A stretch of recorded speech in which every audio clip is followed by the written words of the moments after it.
Hey guys, do subscribe our YouTube channel and press the bell button to never miss any update from Radio Udan.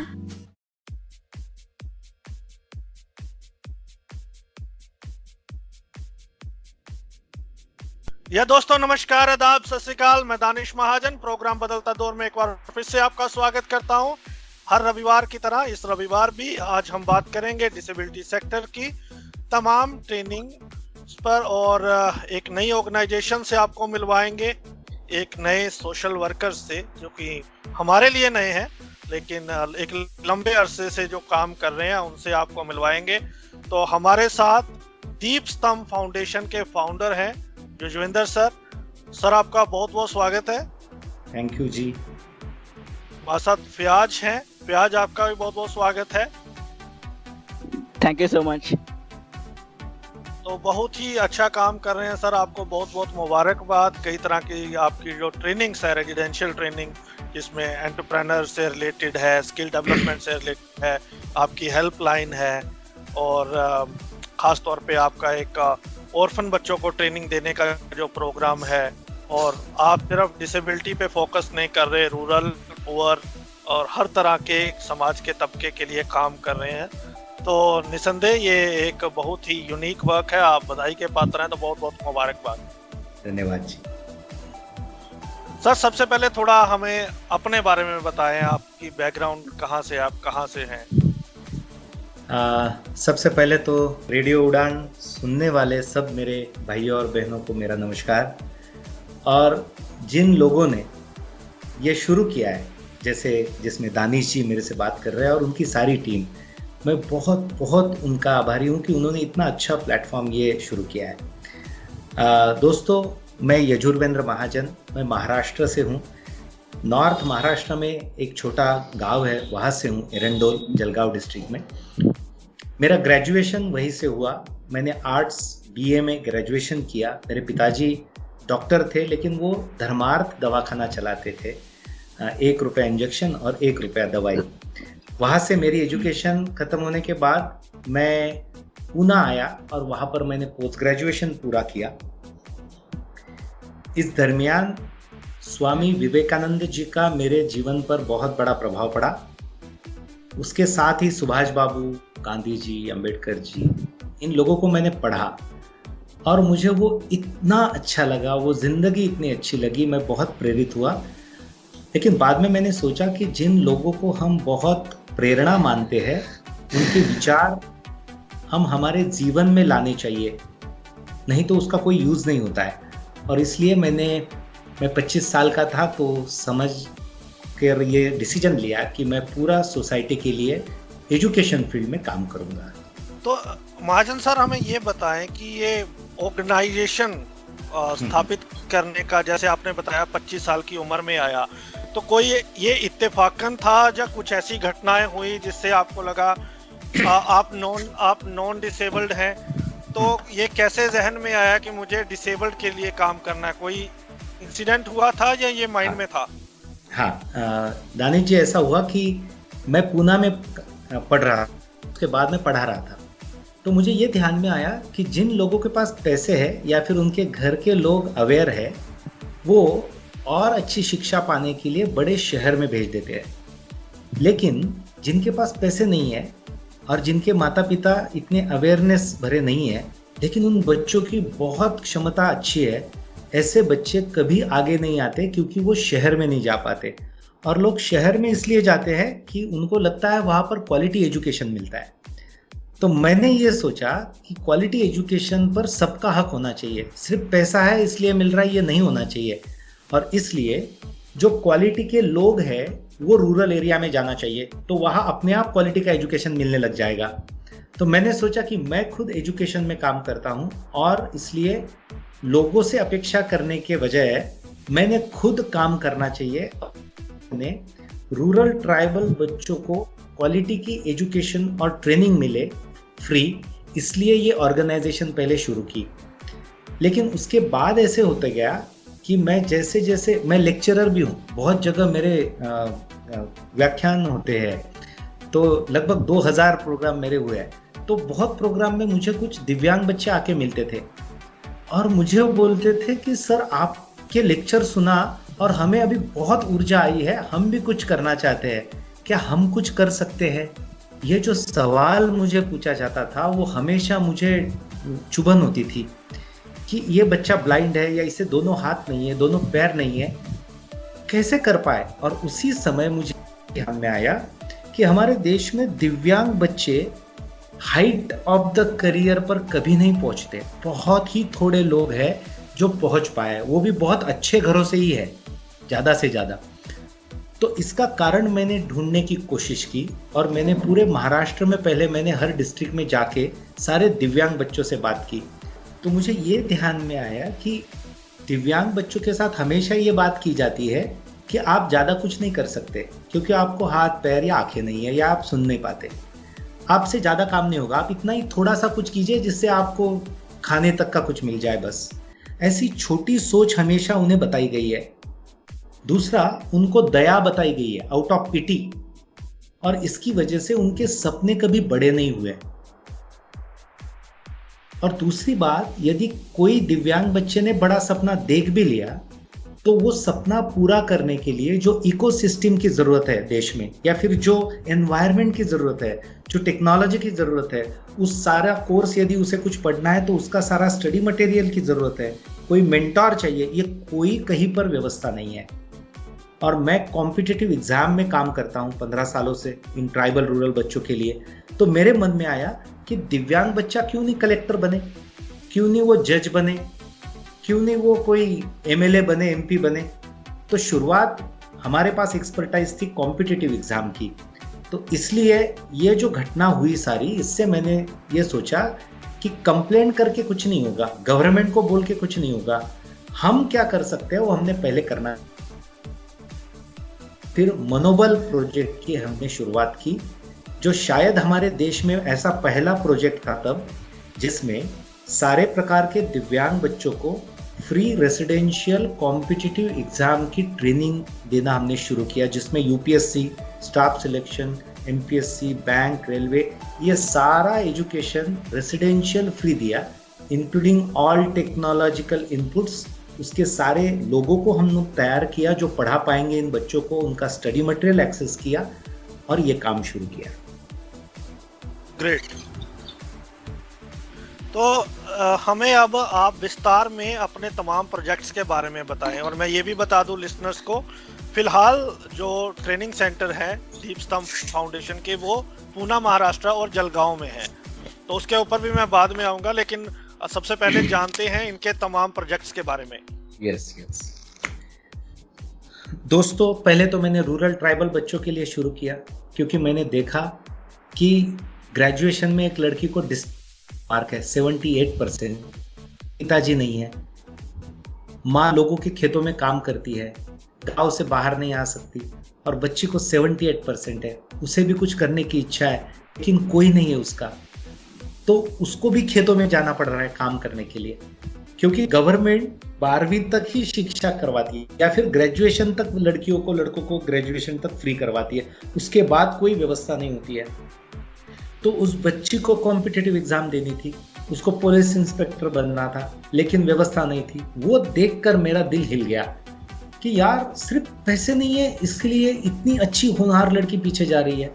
इसलिए फिर उस लड़की के लिए हमने पहली शुरुआत की कि हमने रेसिडेंशियल प्रोग्राम शुरू किया। उसके पहले हम सिर्फ ट्रेनिंग देते थे फ्री ऑफ चार्ज, लेकिन सिर्फ ट्रेनिंग देके नहीं होगा, क्योंकि वो बच्चे यहाँ आ भी नहीं पाते हमारे सेंटर तक, इसलिए रेसिडेंशियल शुरू किया।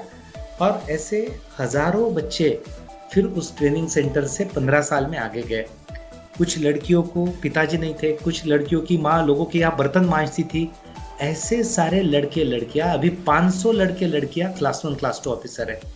उसके बाद रुकिया मनोबल प्रोजेक्ट, जो मैंने आप जो दिव्यांग बच्चों के लिए है, जिसमें हम कॉम्पिटिटिव एग्जाम का ट्रेनिंग, हायर एजुकेशन देते हैं उन बच्चों को। 12वीं के बाद जो भी उनको कोर्सेज करवाने हैं, पोस्ट ग्रेजुएशन करवाना है वो करवाते हैं, फिर उनका स्किल डेवलपमेंट के कोर्सेज करवाते हैं। और एक प्रोजेक्ट अभी शुरू किया है जो एंटरप्रेन्योरशिप डेवलपमेंट पर है, यानी इन बच्चों को एंटरप्रेन्योरशिप का देना है ट्रेनिंग। उसी के साथ फिर हम उन्हें आगे बिजनेस करने के लिए भी प्रमोट करते हैं। इसी के साथ हम मनोबल में भी ऐसा एक प्रोजेक्ट किया है जिसमें जो भी दिव्यांग बच्चा हो, उसे जो भी परेशानी हो, उसके लिए हम ऑनलाइन काउंसलिंग देते हैं रिगार्डिंग पर्सनालिटी, रिगार्डिंग करियर, सम साइकोलॉजिकल और इमोशनल प्रॉब्लम्स, फैमिली प्रॉब्लम्स, कोई भी प्रॉब्लम हो दिव्यांग बच्चे का, उसने सिर्फ हमें हेल्पलाइन पर SMS भेजना है। उस फील्ड के एक्सपर्ट लोग उसका काउंसलिंग करवाते हैं बाद में। तो ऐसे प्रोजेक्ट दिव्यांग बच्चों के लिए किए। और उसके बाद मुझे एक महसूस हुआ कि हमारे देश में जो अनाथ बच्चे हैं, यानी जिनको माँ बाप दोनों नहीं है, उनको 16 से 18 साल तक गवर्नमेंट संभालती है। 10वीं 11वीं तक कुछ पढ़ाई हो जाती है तब तक, और 18 साल में वो सज्ञान हो जाते हैं, इसलिए उनको वहां से बाहर निकाला जाता है। अभी ये मेरे लिए बहुत बड़ा यानी शॉक था कि 18 साल का बच्चा या लड़की जिसको माँ बाप कोई दुनिया में नहीं है, वो अपने आप कैसे खड़ा रहेगा। और उसको जो एजुकेशन मिला है इन गवर्नमेंट के कुछ संस्थाओं में, वो इतना क्वालिटी का नहीं है कि वो कुछ कर पाएगा आगे। और इसलिए हमने अनाथ बच्चों के लिए जो 18 साल के ऊपर है, उनके लिए संजीवन नाम का प्रोजेक्ट शुरू किया। ये अनाथ बच्चों को हम हमारे यहाँ रखते हैं, उनका रहना खाना, उनको प्यार देना, विश्वास रखना, उनको ट्रेनिंग देना और उनको पैरों पर खड़ा करते हैं। एक फैमिली उनको दी जाती है जो उनकी पेरेंट कहलाती है। उसके बाद उनको काम में लगवाया जाता है अच्छी जगह, और उनकी शादी भी हम करवाते हैं, क्योंकि बहुत बार इन अनाथ बच्चों की शादी नहीं होती। और शादी करने के बाद ये जो लड़कियां ससुराल जाती है, वो साल में 2 बार मैके के लिए हमारी ही संस्था में वापस आती है, क्योंकि यही उनका परिवार होता है। तो इस प्रकार के काम हम इस संस्था में करते हैं। और उसके अलावा अलग अलग जगह, महाराष्ट्र में भी और देश में अलग अलग जगह जाकर दिव्यांग या जो अदर बच्चे हैं, यूथ है, उनके वर्कशॉप लेना, उन्हें ट्रेनिंग देना, इस प्रकार के काम हम करते हैं। लगभग 2000 प्रोग्राम पूरे देश में हमने उसके तहत लिए हैं। जी, एक आपने हेल्पलाइन शुरू की है मैत्री, उसके बारे में भी बताएं हमें। मैत्री नाम की ये काउंसलिंग, ऑनलाइन काउंसलिंग की प्लेटफॉर्म है, जिस पर कोई भी दिव्यांग बच्चा, उसकी कोई भी परेशानी हो, उसको सिर्फ उसका नाम, नंबर और उसकी क्या परेशानी हो भेजना है। बहुत बार ऐसा होता है कि बच्चों को साइकोलॉजिकल कुछ इश्यूज होते हैं, इमोशनल प्रॉब्लम्स होते हैं, घर में प्रॉब्लम होता है, करियर में उलझन होती है, इवन सेक्स रिलेटेड एजुकेशन नहीं होता है, या फिर निराशा आती है, फ्रस्ट्रेशन आता है, एजुकेशन के लिए कुछ हेल्प की ज़रूरत होती है, टेक्नोलॉजी के लिए हेल्प ज़रूरी होती है। इन सारी बातों के लिए हमने ये काउंसलिंग शुरू किया है। और इस पर बच्चों ने सिर्फ SMS या WhatsApp पर भेजना है। उसको बाद में उस फील्ड का जो एक्सपर्ट पर्सन होता है, वो काउंसलिंग करता है, जितनी ज़रूरत हो उतनी। तो इस प्रकार की ये एक अच्छी शुरुआत हमने अभी की है। तो क्या नंबर है जिसपे आपको जो स्टूडेंट्स हैं, जो लिसनर्स हैं, हाँ, वो SMS कर सकते हैं, WhatsApp कर सकते हैं? हाँ, नंबर है 09833520560। जी, तो सर जो मनोबल प्रोग्राम था आपका, जैसे आपने बताया कि जो ट्राइबल और रूरल स्टूडेंट्स थे, उनके काफ़ी अच्छे रिजल्ट्स आए और काफ़ी लोग A-क्लास ऑफिसर्स बने, जो अच्छी पोस्ट पे लगे। तो प्रोग्राम मनोबल से जो आपने कम्पिटिटिव एग्जाम्स की ट्रेनिंग दी, तो क्या बच्चे UPSC वगैरह में जो डिसेबल्ड है वो भी आए आपके सेंटर से?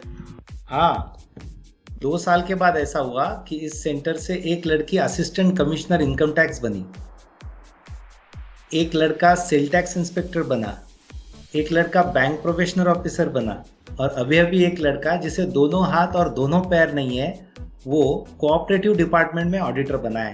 तो ऐसे लगभग 62 बच्चे हैं जो अभी गवर्नमेंट में अलग अलग पोजीशन पर काम कर रहे हैं, और हम उन्हें गवर्नमेंट में काम करते हुए कैसे एफिशिएंटली करना है, उसके लिए भी ट्रेनिंग देते हैं। ग्रेट। तो अब मैं ये जानना चाहता हूँ आपसे, जैसे ये रेजिडेंशियल ट्रेनिंग है, जैसे आपने खुद कहा कि बहुत सारे लोगों के पास एक्सेस नहीं है, लेकिन आपके जो सेंटर है वो सिर्फ पूना और जलगांव में ही है। हाँ। तो जो बाकी लोग हैं वो कैसे आपसे अप्रोच करते हैं, जो आप कैसे, क्योंकि इंडिया तो गाँव का देश है, तो और बहुत सारी प्रॉब्लम्स हैं जगह पे, तो उनके लिए क्या सोल्यूशन है? क्या ये सारी चीजें ऑनलाइन भी होती है, या अभी हाँ। जो प्राय फोकस है वो सारा फिजिकली है आपके हाँ। जो रेजिडेंशियल सेंटर है? हमारे पास दोनों ऑप्शन है। हम अभी ऑनलाइन भी ट्रेनिंग करवाते हैं, लेकिन विशेषतः हम ऐसा सोचते हैं कि ऑफलाइन ट्रेनिंग ही ज़्यादा यूजफुल होता है, इफ़ेक्टिव होता है। लेकिन जिन्हें बिल्कुल भी कोई दूसरा ऑप्शन ही नहीं है, उनके लिए हम ऑनलाइन ट्रेनिंग करवाते हैं। इस रेसिडेंशियल सेंटर में अभी 7 राज्यों से बच्चे पढ़ने आते हैं। लोगों को पता कैसा चलता है, तो यूट्यूब का चैनल है या फिर सोशल मीडिया के अदर एस्पेक्ट्स है, अलग अलग हमारी फिजिकली चैलेंज लोगों की संस्था है, उन तक ये बात पहुंची है, तो वो जो ज़रूरतमंद बच्चे होते हैं उनको बताते हैं। स्पेशली जिन बच्चों को ऊंचे सपने हैं, जिन्हों बहुत ज़्यादा आगे जाने की इच्छा शक्ति है, जिनको हायर एजुकेशन लेना है, रिसर्च करना है, कॉम्पिटिटिव एग्जाम्स में स्पेशली जाना है, ऐसे कुछ चुनिंदा बच्चों को देश से वो आए और उनके लिए ये एक ऐसा सुपर स्पेशलिटी सेंटर बनाया है जिसमें एक ही जगह उनको सारी सुविधाएं प्रोवाइड की जाती है। तो दोनों है, वैसे ऑनलाइन भी है और ऑफलाइन भी है। तो आपके सेंटर के साथ जुड़ने का क्राइटेरिया क्या है? हाँ, तो जिन बच्चों को हायर एजुकेशन में इंटरेस्ट है, जिनको कॉम्पिटिटिव एग्जाम में जाना है या फिर और दूसरे सेक्टर है, जैसे मैनेजमेंट करवाना है, सोशल वर्क में करवाना है, हायर एजुकेशन के लिए हमने पहले काम ये शुरू किया है। जिन बच्चों को हायर एकेडमिक्स में इंटरेस्ट है और इन बच्चों ने हमें संपर्क करना है, हमें लेटर भेजना है या उनकी सारी इंफॉर्मेशन देनी है, उसकी हम स्क्रूटिनी करते हैं, एक इंटरव्यू लेते हैं और उसके बाद उसका एडमिशन होता है। तो ये सारा फ्री ऑफ कॉस्ट है, या इसके लिए कुछ इनिशियल चार्जेस हैं? नहीं, ये सारा फ्री ऑफ चार्ज है। सिर्फ हमने एक रखा है कि जिन दिव्यांग बच्चों की घर की परिस्थितियाँ यानी फिनेंशियल कंडीशन अच्छी है या ठीक ठाक है, तो वो उनके इच्छा के अनुसार डोनेट कर सकते हैं। हम फीस नहीं लेते, क्योंकि ये सारा जो चलता है काम, हम 50 रुपये, 100 रुपये, 200 रुपये से लेकर लाखों रुपए तक के डोनेशन जमा करते हैं, साल भर घूमकर अलग अलग जगह, और 250 बच्चों का ये सारा घर एक प्रकार का चलाते हैं। तो जो बच्चे दे सकते हैं, उनकी है कंडीशन, तो उन्होंने थोड़ा देना चाहिए डोनेशन के रूप में। बाकी सारे बच्चों के लिए रहना, खाना और सारा ट्रेनिंग फ्री ऑफ चार्ज होता है। क्या चैलेंजेस आते हैं इन तमाम प्रोजेक्ट्स को रन करने के लिए? सबसे बड़े चैलेंजेस आज की डेट में क्या है आपके सामने? 2 चैलेंजेस सबसे बड़े होते हैं। एक होता है कि ऐसा काम जब बड़ा होता है तो उसके लिए डिवोटेड लोगों की बहुत ज़रूरत होती है। एक्सपर्ट भी लोग चाहिए होते हैं और वो डिवोटेड भी होने चाहिए। तो ऐसे लोग जल्दी मिलते नहीं हैं, वो तैयार करवाने पड़ते हैं। लेकिन यदि प्रयास करते रहे तो वो मिल भी जाते हैं, लेकिन लोग नहीं मिलते जल्दी। और दूसरा चैलेंज होता है कि ये हमेशा हर साल महीने बच्चे बढ़ते ही रहे हैं, तो बहुत ज़्यादा फिनेंशियल रिसोर्सेज की ज़रूरत होती है हमें। साल में लगभग 1.5 करोड़ रुपए जमा करवाना होता है, और इन बच्चों को हमने 14 अलग अलग बिल्डिंग्स में रखा है, क्योंकि 14 बिल्डिंग हमने रेंटल ली है। अब जाके संस्था को एक जगह मिली है जहाँ पर सब लोगों के सहयोग से हम लगभग 60,000 स्क्वायर फीट का नेशनल सेंटर बनवा रहे हैं एक ही जगह। लेकिन इस सारी बातों को जो 1.5 करोड़ रुपए लगता है, वो जमा करना साल भर में बहुत चैलेंजिंग हमारे लिए होता है। लेकिन वो भी काम कहीं ना कहीं से होते रहता है, काम कभी रुकता नहीं है। ये 2 चैलेंजेस है। तीसरा चैलेंज होता है, अपने जो बच्चे आते हैं 12वीं करके या ग्रेजुएशन करके, उनका बेस स्ट्रांग नहीं होता है एकेडमिक्स का। मुझे ऐसा ध्यान में आया कि हमारे स्कूलों ने हमारे बच्चों की ओर ध्यान नहीं दिया। मैं सबकी बात नहीं कर रहा हूँ, लेकिन बहुत से स्कूलों में ऐसा हुआ है कि बच्चों का एकेडमिक स्ट्रांग नहीं हुआ, लेकिन वो पास हो गए, सिर्फ आगे बढ़ गए। तो वो सारा बेसिक से लेकर इन बच्चों को डेवलप करवाना पड़ता है, उनके पर्सनालिटी में बहुत बड़े चेंजेस लाने पड़ते हैं। तो ये सारा काम, और ये हमारे यहाँ ब्लाइंड बच्चे भी हैं, ऑर्थोपेडिक भी है और डीप डम्ब बच्चे भी है। तो एक साथ तीनों प्रकार के बच्चे रखकर भी हम एक अलग प्रयोग कर रहे हैं। उससे भी बहुत चैलेंजेस है, लेकिन सब पर कुछ ना कुछ सॉल्यूशन निकल जाता है। तो आपके पास नॉन डिसेबल्ड बच्चे भी हैं, डिसेबल्ड भी हैं और अलग अलग कैटेगरीज के बच्चे भी हैं। हाँ। तो फिर उनको जब पढ़ाते हैं तो कैसे आप समन्वय बैठाते हैं, कैसे कंपैटिबिलिटी लाते हैं, क्या क्राइटेरिया, क्या स्पेशल एजुकेटर्स हायर करते हैं, तो कैसे आप इसको मैनेज करते हैं? सबसे ज़्यादा चैलेंजिंग होता है हियरिंग इम्पेयर्ड बच्चों को पढ़ाना, क्योंकि उनके लिए साइन लैंग्वेज जिनको आती है ऐसे एक्सपर्ट्स की ज़रूरत होती है, और उन एक्सपर्ट्स को जो कॉम्पिटिटिव एग्ज़ाम या हायर एजुकेशन का कंटेंट है वो भी आना चाहिए। तो ये कॉम्बिनेशन बहुत ही रेयर होता है। तो हम ऐसे लोगों को जिनको साइन लैंग्वेज आती है उनको ये सारी बातें ट्रेन करवाते हैं और वो बच्चों को पढ़ाते हैं। इसके सिवा जो ब्लाइंड बच्चे हैं उनको हम रेगुलर बच्चों के साथ ही बैठाते हैं।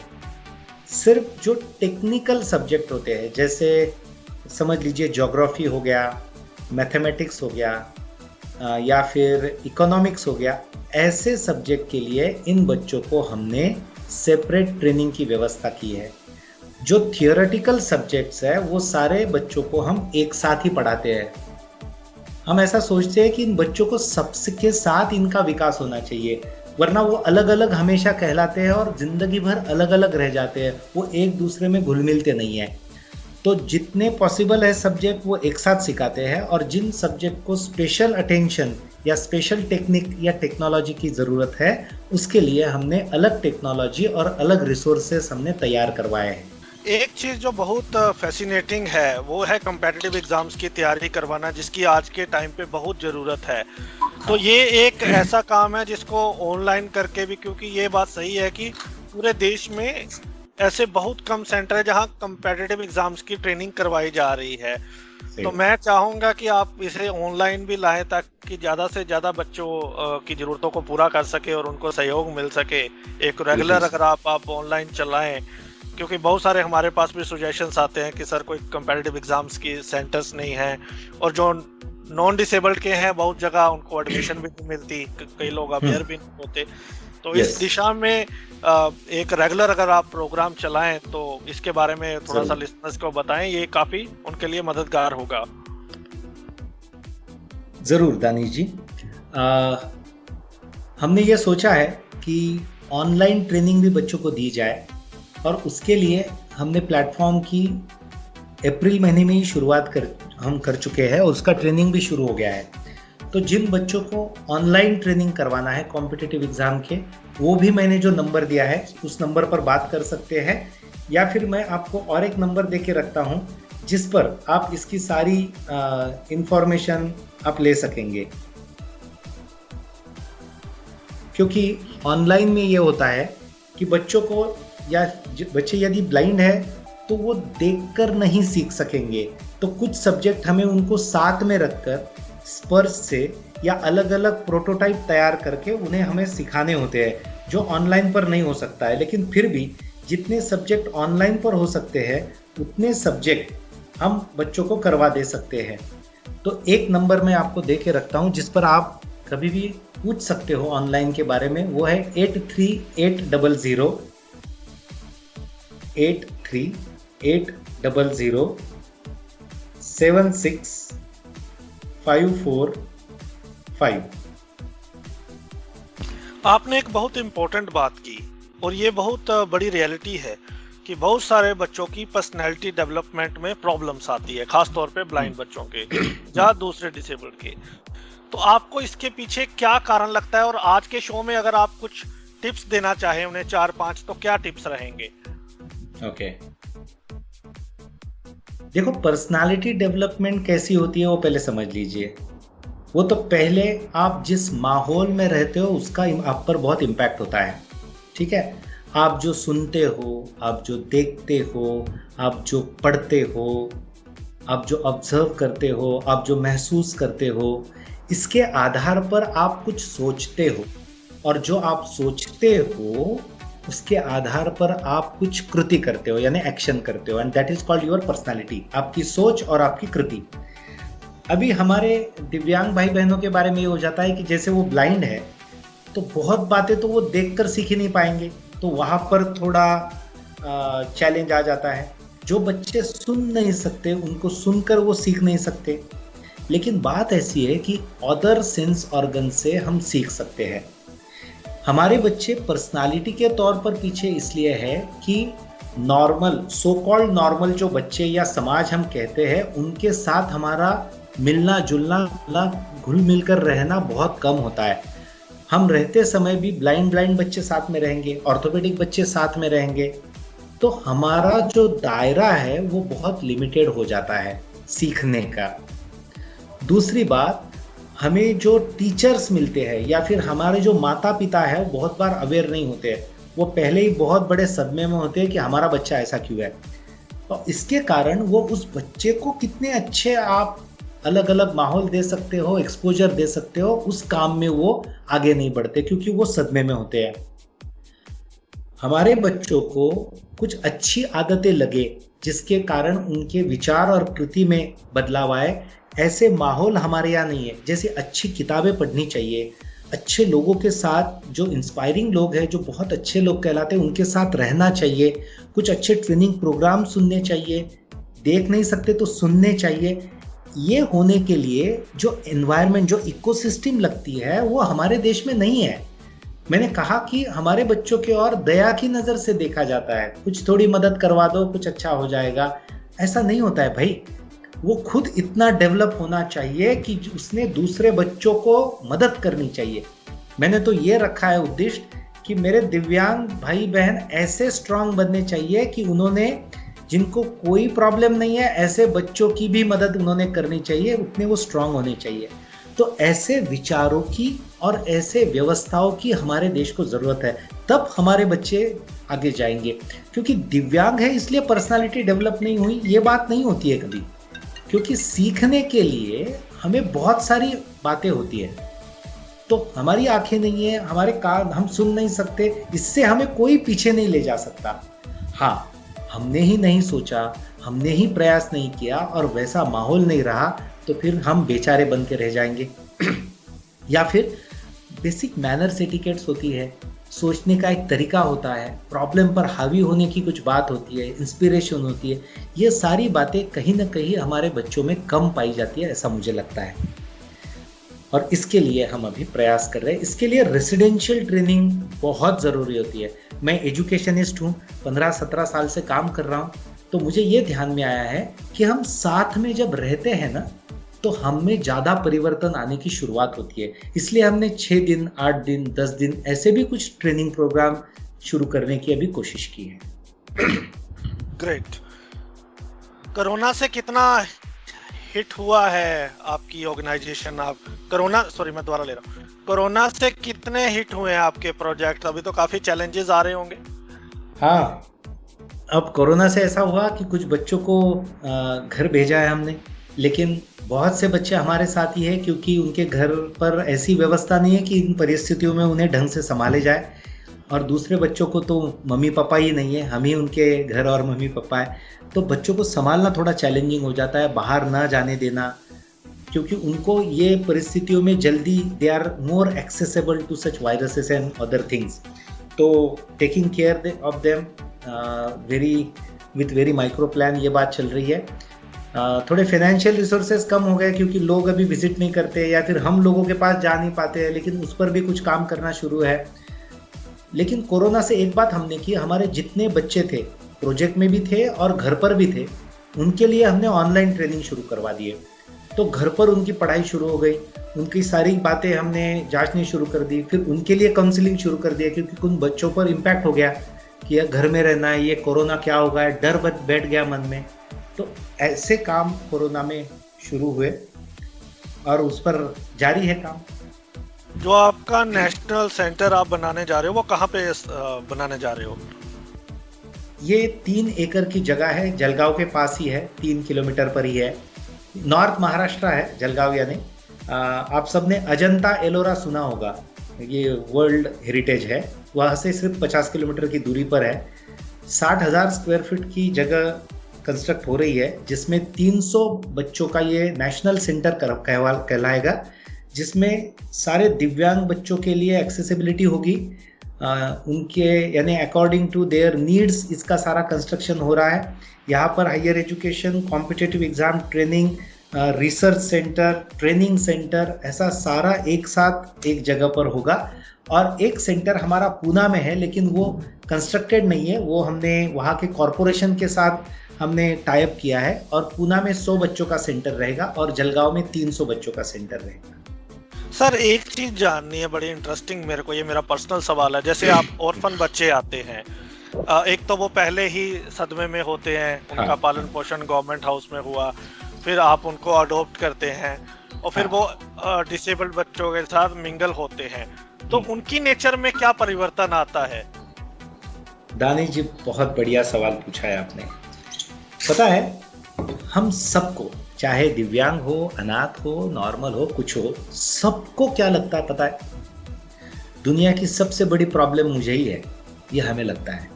सबसे दुखी मैं हूं, सब प्रॉब्लम मुझे ही दिए हैं। और ये इसलिए लगता है दोस्तों, क्योंकि हमें दूसरों के दुख पता नहीं है, हमें दूसरों के प्रॉब्लम पता नहीं है। आपको बताऊं, प्रॉब्लम नहीं है ऐसा एक भी इंसान पूरे विश्व में नहीं है। हर एक को प्रॉब्लम मिलता है, बड़े से बड़ा मिलता है, सिर्फ समय अलग अलग होता है, सब्जेक्ट अलग अलग होता है।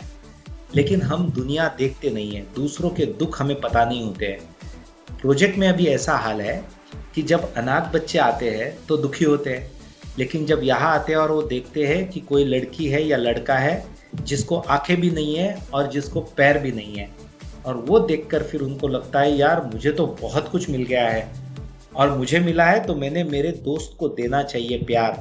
ये हमने माहौल यहाँ पर बनाया है। जो ब्लाइंड बच्चा होता है उसे महसूस होता है कि यार मेरे लिए ये क्यों है, मैं क्यों इतना तकलीफ में हूँ। लेकिन जब वो सोचता है, अनाथ बच्चा मिलता है उसे, उसका दोस्त बनता है कि उसने उसके माता पिता का चेहरा भी नहीं देखा, और देखने की बात छोड़ दो, उनका प्यार भरा स्पर्श भी उसे कभी नहीं मिला। ये जब कोई ब्लाइंड बच्चा समझता है ना, तो वो समझने लग जाता है कि यार मेरा दुख बहुत बड़ा नहीं है, दूसरों को भी है, चलो हम सुख दुख एक साथ बांटे। तो फिर वो साथ में आगे बढ़ते हैं। ग्रेट। फयाज, आपसे भी बात करना चाहते हैं। एक डिफरेंट इकोसिस्टम में आप रह रहे हैं, तो मुझे एक ईवी लुकस का एक चैप्टर याद आ रहा है, जिसमें एक स्कूल फॉर सिंपैथी नाम का एक चैप्टर था, जिसमें सभी लोगों को डिसेबिलिटी एक्सपीरियंस कराई जाती थी और उसके बहुत सकारात्मक परिणाम आए थे। तो उसी तरह का कुछ इस स्कूल में चल रहा है, तो अपने एक्सपीरियंसेस कुछ शेयर कीजिए फयाज हमारे साथ। जी बिल्कुल। सबसे पहले तो रेडियो डान की टीम का और दानिश जी आपका स्पेशल धन्यवाद कहूँगा कि हमें अपने इस मतलब यहाँ पे इनवाइट किया। और अभी हम ठीक है, जो सवाल है उसकी तरफ बढ़ते हैं। बेसिकली क्या है ना कि जब मैं इस पूरे इन्वायरमेंट में रह रहा हूँ और जैसे ही अभी महाजन सर ने बताया, पूरी जानकारी दी, तो मैं अपनी ओर से बस इतना जोड़ना चाहूँगा कि मेरी खुद की एजुकेशन जो है स्पेशल स्कूल में हुई है, ठीक है।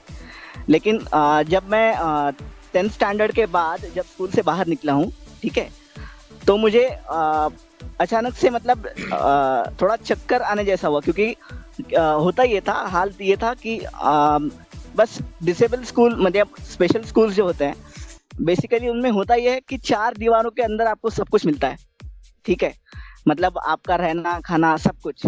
और ये होता है कि फिर आप जब इंक्लूसिव स्कूल में नहीं पढ़ते हो, तो आपके साथ ये होता है कि आप बाहर की दुनिया को अच्छी तरह से महसूस नहीं कर सकते, ठीक है। तो जैसे ही मैं कॉलेज में आया, तो पहले 2-3 साल मुझे बहुत मुश्किल थे किसी से घुल मिल जाने के लिए, या फिर किसी को अपना दोस्त बनाने के लिए, इवन किसी का दोस्त बनने के लिए भी, ठीक है। तो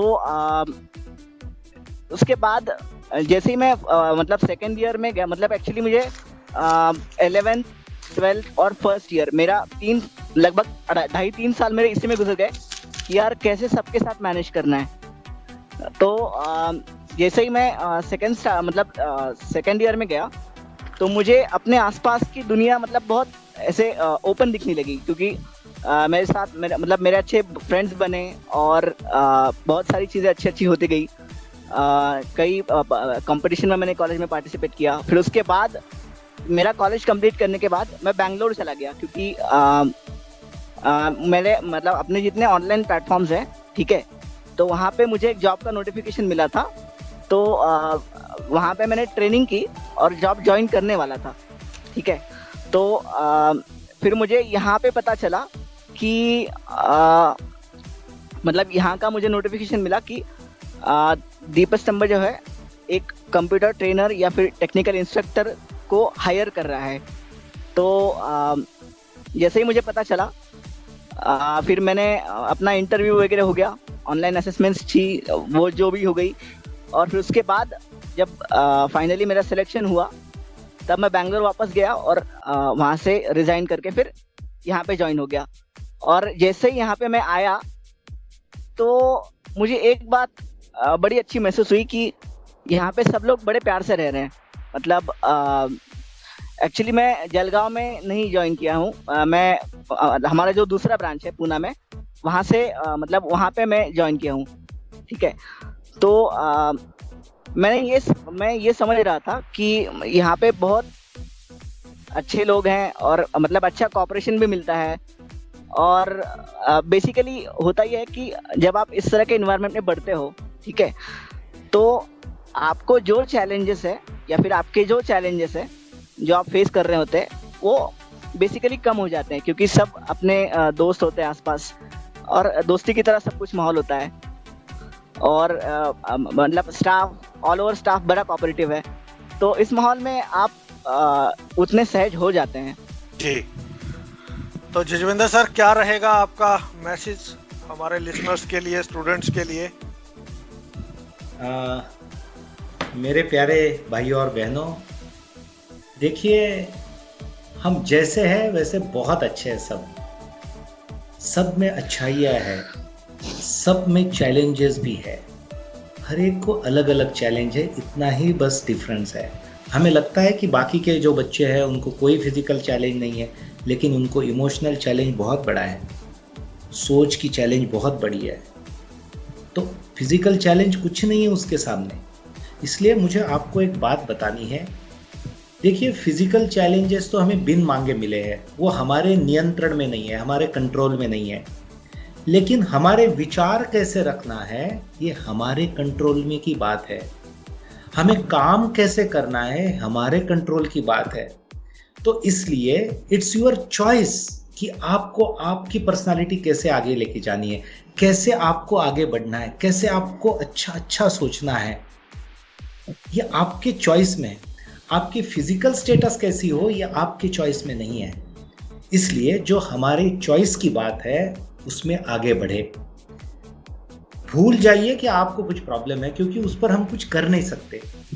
मैंने ऐसे भी मेरे सारे लड़के लड़कियों को देखा है जो फिजिकली हम है अभी, जो अच्छा है हमारे पास, वो भी हम ढंग से नहीं रखते। कितने बच्चे हैं फिजिकली चैलेंज जो रेगुलर योग, प्राणायाम या कुछ एक्सरसाइज करते हैं? नहीं करते हैं हम। हमें जो अच्छा मिल भी गया है वो हम ढंग से नहीं रखते। तो पहले जो मिला है वो अच्छे से रखिए, जो नहीं मिला उसको भूल जाइए, छोड़ दीजिए, उससे कुछ आपका यानी लॉस नहीं होने वाला है। और दूसरी बात, हमारे विचार, हमारी एक्शंस यानी हमारी कृति और हमारे आसपास के लोग, हमारे दोस्त, ये ऐसे चुनिए, ऐसी बातें चुनिए कि जिससे आप हमेशा ऊंचाई की ओर जाते रहे। इसलिए मैं आपको ढेर सारी शुभकामनाएं देता हूं। जब भी आपको कोई भी परेशानी हो, दिव्यांग हो आप या अनाथ हो, और आपको कोई भी परेशानी हो, यदि आसपास आप देख लीजिए कहीं पर सॉल्यूशन मिल रहा है या नहीं, और यदि सॉल्यूशन नहीं मिल रहा है तो आप ज़रूर मैसेज कीजिए। आपके पूरे डिटेल्स देना है और आपकी परेशानी बताना है। मैं फिर से आपको नंबर देता हूं एक, जिस पर आप बात कर पाओगे, 8380038714। मैंने 2-3 प्रकार के नंबर दिए हैं, तो आप इस पर ईमेल आईडी भी है आपकी कोई? हाँ, ईमेल आईडी मैं देता हूं, DEEPSTAMBH दीपस्तंभ NGO@gmail.com।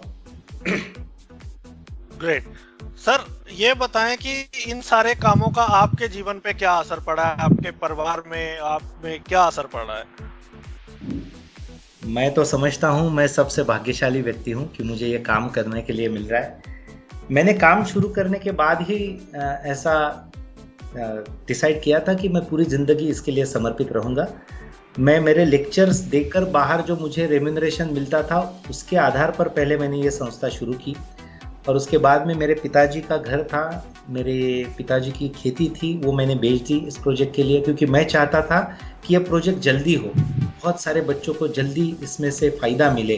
मेरे पिताजी पहले ही गुजर गए थे, लेकिन इसका इम्पैक्ट ऐसा हुआ कि अभी मैं ऐसा समझता हूँ कि मेरा जन्म ही इस काम के लिए हुआ है। इतनी खुशी मिलती है, इतना समाधान मिलता है, क्योंकि दिस इज सेल्फलेस वर्क। मुझे इस काम से कुछ नहीं चाहिए, उल्टा मेरा जो था वो पूरा मैंने इसमें दे दिया। तो अभी मैं बहुत हल्का महसूस करता हूँ और पूरा फोकस होता है मेरा कि ज़्यादा से ज़्यादा मैं क्या दे सकता हूँ, क्या कर सकता हूँ। और इस वजह से हजारों लोग इस काम में जुड़ गए, क्योंकि ऐसा काम उन्होंने कभी देखा नहीं था जल्दी आसपास। तो वो जुड़ गए तो बहुत मज़ा आता है। अभी मेरे परिवार के लोग भी इसमें जुड़ गए हैं। पहले उनको थोड़ी सी परेशानी थी कि भाई ये क्या कर रहा है, कैसे होगा आगे, लेकिन जैसे वो देखने लगे कि ये सही में बहुत अच्छा काम है, इसमें से बच्चे आगे जाते हैं, तो अभी मेरे परिवार के लोग भी इसमें जुड़ गए हैं। एक सवाल और जानना चाहता हूँ, क्योंकि आपका कोएड है तो फीमेल सिक्योरिटी को लेके सबको एक टेंशन रहती है, एक चिंता रहती है, और एक बड़ा इशू है भी है, डिसेबल्ड के लिए भी और नॉन डिसेबल्ड के लिए। तो आप लड़कियों की सिक्योरिटी कैसे इंश्योर करते हैं? हमने रेसिडेंशियल फैमिलीज रखी है, जहाँ जहाँ लड़कियाँ रहती है हमारे यहाँ, वहाँ एक फीमेल अटेंडेंट पक्का होती है 24/7। वो एक बात हो जाती है। दूसरा, ये अलग अलग लड़कियां एक साथ है ना, यानी साइटेड लड़कियां भी है, ब्लाइंड भी है, ऑर्फन भी है, ऑर्थोपेडिक भी है। इनमें ऐसा माहौल तैयार किया है कि एक दूसरे को ये बहुत बढ़िया सपोर्ट करती है, ठीक है। तो बहुत से प्रॉब्लम सॉल्व हो जाते हैं। और दूसरी बात ये है कि संस्था का लोगों में इतना बड़ा प्रभाव है, या फिर इतना अच्छा माना जाता है कि कोई यानी गलती से भी गलत नज़र से संस्था की और इन बच्चों की ओर अभी देखता नहीं है। और फिर भी हमने 24/7 वहाँ रहने वाले लोग हमने तैयार करवाए हैं, और इसलिए सिक्योरिटी प्रॉपर है। फिर वो कैमरास वगैरह सब लगा के रखे हैं। बच्चा लड़कियाँ जाती आती है बाहर तो सारा उनका रिकॉर्ड लिया जाता है। तो इस प्रकार से सिक्योरिटी के प्रबंध किए। Thank you so much sir, बहुत मजा आया आपसे बात करके, आपके प्रोजेक्ट्स के बारे में जान के। आगे भी आपसे मुलाकात होती रहेगी, बातचीत होती रहेगी। और लिसनर्स, आप इनसे जुड़े, किसी भी तरह की आपको हेल्प चाहिए, आपको फ़ोन नंबर्स दिए गए हैं, ईमेल्स दिए गए हैं, तो ज़रूर राब्ता कायम करें। और फीडबैक हम लेते रहेंगे लिसनर से भी, और आपसे भी बातचीत चलती रहेगी। अपना कीमती समय देने के लिए फयाज और सर आपका बहुत बहुत धन्यवाद। Thank you Danish ji, thank you so much, शुक्रिया। या दोस्तों, तो आज हमने बात की दीप स्तंभ के फाउंडर और उनके इंस्ट्रक्टर से। अगले सप्ताह फिर मुलाकात होगी किसी और पर्सनैलिटी के साथ। तब तक सुनते रहिए रेडियो उड़ान फ्लाइट ऑफ लाइफ। हमारे यूट्यूब चैनल को सब्सक्राइब कीजिए, वीडियोस को लाइक कीजिए और ज्यादा से ज्यादा लोगों तक शेयर कीजिए। धन्यवाद।